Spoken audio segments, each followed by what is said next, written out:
കോഴിക്കോട് താനൂരിൽ മരുമകന്റെ ആക്രമണത്തിൽ പരിക്കേറ്റ് ചികിത്സയിലായിരുന്ന വീട്ടമ്മ മരിച്ചു. താനൂർ സ്വദേശിയായ ജയയാണ് മരിച്ചത്. ആക്രമണത്തിൽ പരിക്കേറ്റ യുവതിയും ഭാര്യാപിതാവും ചികിത്സയിലാണ്. സോണൽ കൃഷ്ണ ചേരുന്നു. സോണൽ, വിവരങ്ങൾ.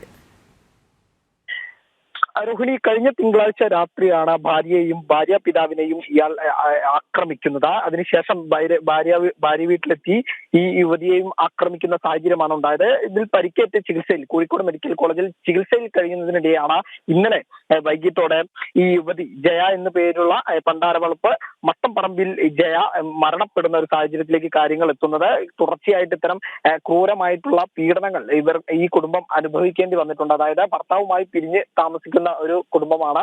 എന്നാൽ ഈ കുട്ടിയെയും യുവതിയെയും അതുപോലെ തന്നെ ഇവരുടെ മാതാപിതാക്കളെയും തുടർച്ചയായി ഇയാൾ ആക്രമിക്കുന്ന ഒരു സാഹചര്യം ഉണ്ടായി എന്നുള്ളതാണ് പ്രധാനമായി പറയുന്നത്. അതിന്റെ ഭാഗമായിട്ട് തന്നെയാണ് കഴിഞ്ഞ തിങ്കളാഴ്ച രാത്രിയും ഉണ്ടായിട്ടുള്ള അക്രമം. അതായത് കേപുരം പൊന്നാറ്റിൽ പ്രദീപാണ് ഇത്തരത്തിൽ ഈ പ്രതിയായിട്ടുള്ളത് എന്നുള്ളതാണ് പ്രധാനമായി പറയേണ്ടത്. തിങ്കളാഴ്ച രാത്രി 7 മണിയോടുകൂടി മൂലക്കൽ ചേന്നംകുളങ്ങര റോഡിൽ വെച്ച് ഈ ഭാര്യയെയും അതുപോലെ തന്നെ ഭാര്യാപിതാവിനെയും കയ്യിൽ കരുതിയ ഇരുമ്പ് വടി കൊണ്ട് ഇയാൾ ആക്രമിക്കുകയായിരുന്നു.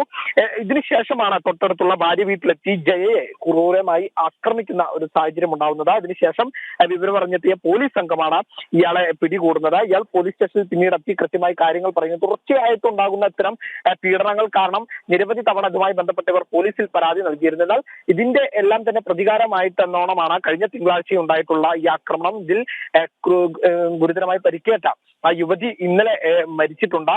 ഇവരുടെ മകളും ഇപ്പോൾ ചികിത്സയിലാണ് എന്നുള്ളതാണ് നമുക്കറിയാൻ കഴിയുന്നത്. രോഹിൻ, ശരി. സോണൽ കൃഷ്ണയാണ് വിവരങ്ങൾ നൽകിയത്.